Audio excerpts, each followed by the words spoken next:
네, 여러분 안녕하십니까? 이번에는 21년도 건국대 기출 35, 36번 같이 한번 풀어보시죠. 문제부터 먼저 보실게요.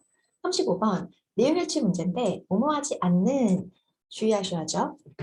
우리 글의 소재 garbage 프로젝트를 이미 알려주는 문제예요, 여러분. 그래서 항상 문제부터 먼저 읽어보시면 최소한 무엇에 대한 지문인지는 파악이 가능합니다. 문제부터 읽으세요. 자, 내용일치 복귀항도 건대는 보통 한글로 되어 있어요. 그래서 빠르게 읽으면서 키워드만 추출하시면 됩니다. 첫 번째, 란스의 교수에 의해 시작되었다. 여러분 지문 읽을 때는 시작, 최초, 먼저 이런 키워드가 초점 포인트예요. 시작이 된 건지 발전이 된 건지 확인하시고요.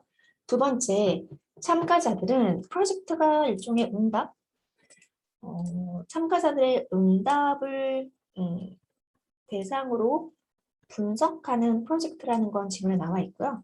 이 프로젝트의 참가자들이 자신들이 버리는 쓰레기의 양을 그럼 쓰레기에 대한 응답이라는 걸 아실 수 있을 거고 축소했는지 아니면 과장했는지가 출제 포인트예요.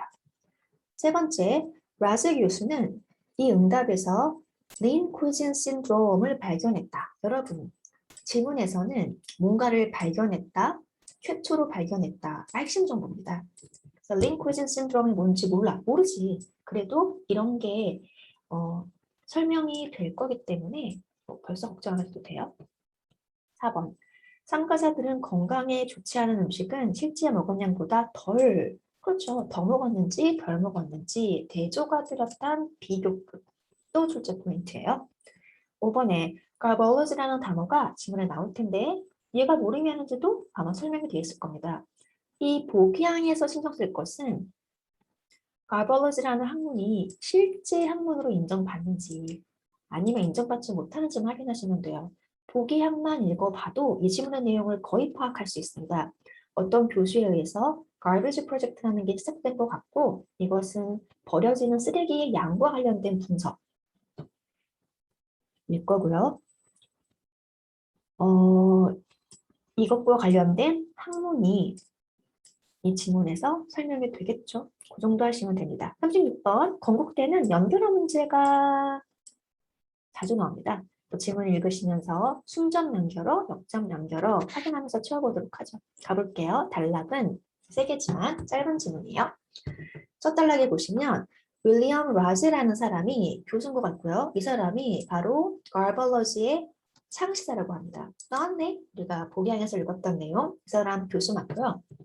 이 사람은 garbology를 발전시킨 사람, 계승한 사람이 아니라 시작한 사람이라는 걸 바더에서 알 수 있어요. 그래서 해석은 쉬운데 내용에처 나오면 여러분이 잘 모르는 게 창시자, 건국자, 무언가를 최초로 시작한 파이오니어 이런 단어들을 대충 넘기시면 안 됩니다. 시작한 사람 맞고요. garbology가 뭔지 모르죠. 신조어니까. 그럼 뒤에 부연 설명이 되어 있습니다. 즉 사람들이 버리는 쓰레기를 통해서 그 사람들의 문화를 분석하는 학문을 garbology라고 한다는 걸 아실 수 있고요. 그러한 쓰레기학의 기초에 무엇을 시작하다? garbage project라는 것을 시작하게 됩니다. 여러분 시작하다는 단어도 중요하다고 말씀드렸어요. 무엇의 창시자이자 무엇을 처음 시작한 사람.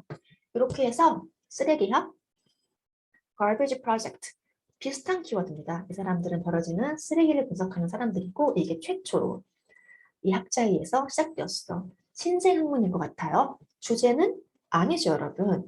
2번 단락이 주제예요. 2번 단락에 더 중요한 내용이 있다는 걸 어떻게 알 수 있다? 연구 결과, 뭔가를 발견하는 거가 더 중요한 얘기예요. garbage 프로젝트에서는 교수와 연구진들이 무엇을 분석하다? 응답자들이 버린 쓰레기를 분석해 봅니다. 앞에서 한 얘기예요. 그리고 이 참가자들의 응답을 실제로 그들이 버린 것과 비교해 보는 거죠. 쓰레기와 비교해 보는 겁니다. 자, 그러면 이제 발견하는 내용이 나와주는데요. 발견 내용은 바로 이거죠. 여기 주제입니다. lean cuisine 신드롬을 발견하게 됩니다.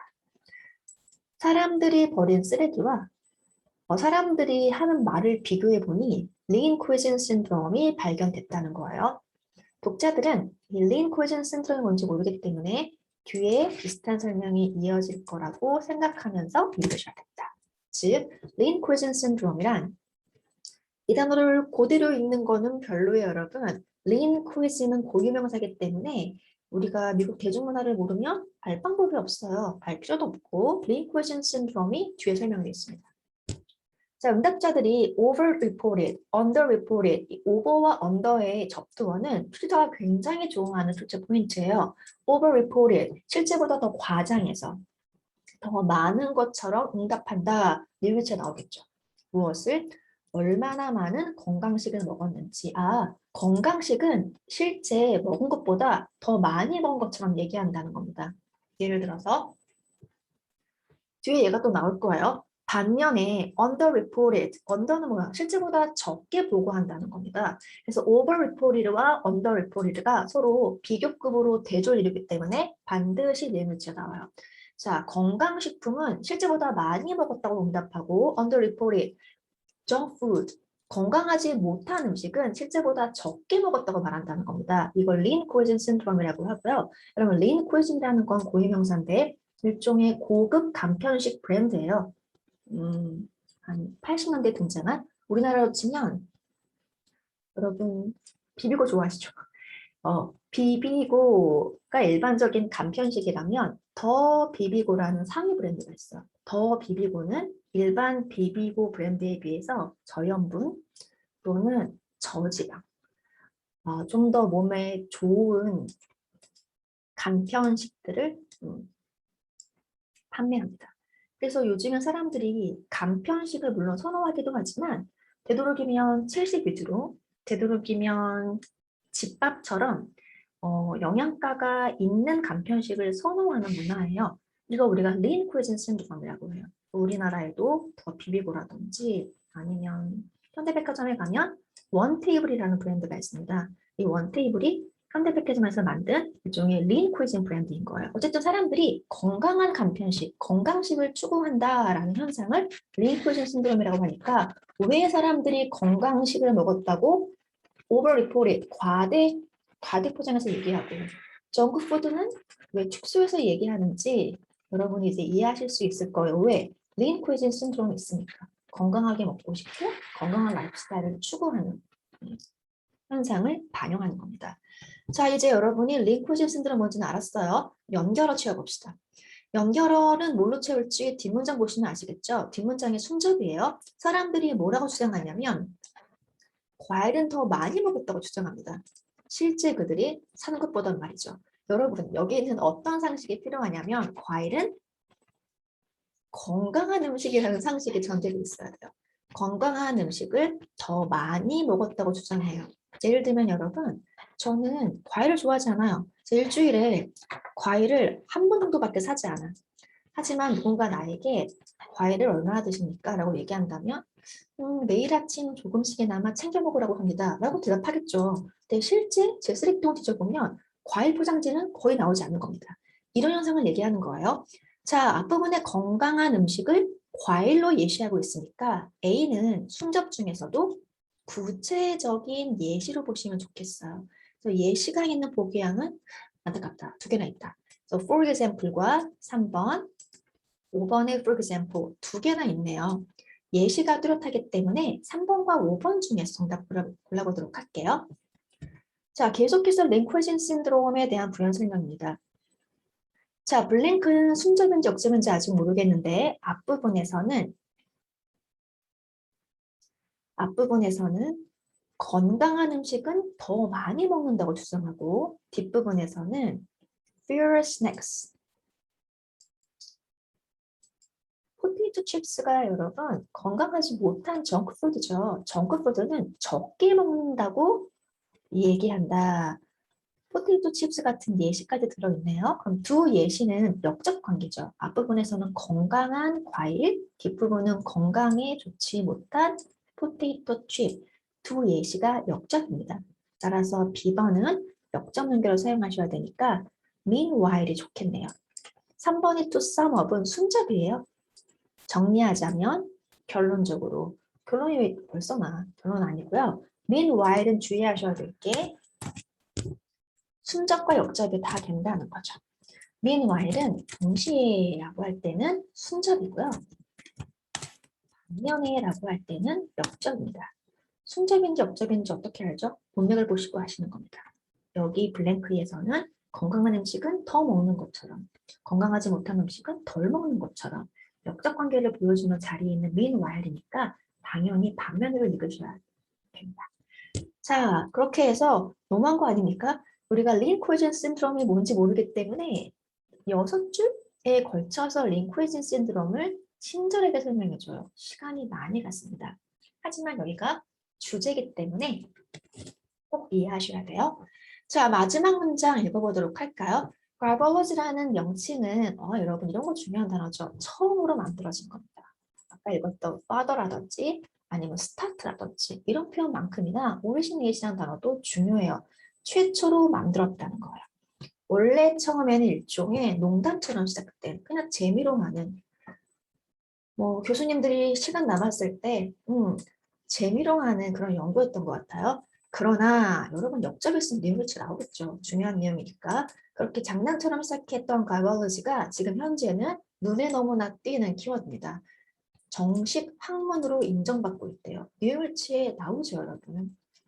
이렇게 하셔서 마지막 문장보다는 발견된 내용, 리인코이진 신드롬이 더 중요한 내용이라 주제가 가운데 쏙 숨어있다고 보시면 되겠어요. 자, 이제 한번 해봅시다. 이 질문은 뭐가 최초로 시작됐어? 뭘 발명했어? 최초라는 키워드가 중요하다고 했습니다. 1번에 이 교수님이 father, 아빠야, 이게 중요한 게 아니야. 이걸 시작했다는 거야. 그래서 father라는 단어를 시작으로 바꾸는 패러프레이징만 하시면 되고요. 2번에 보시면 2번을 좀 주의하셔야 돼요. 뭔가 더 많이 over reported, 뭔가 더 적게 under reported. 이건 여러분이 기억하실 텐데 중요한 건 과장하거나 축소하는 대상이 무엇인지입니다.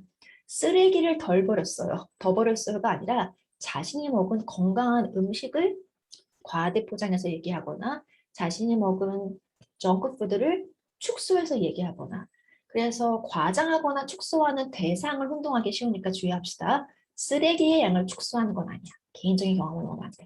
그래서 참가자들은 자신들이 먹은 정크푸드의 양을 축소해서 응답하는 거죠. 자, 3번에 보시면 2번은 정답이고요. 그럼 3번 보도록 할게요. 이 교수님은 린코진 신드롬을 발견했다.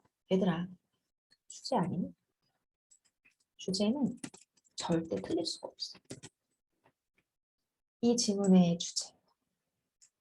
우리 아까 읽었던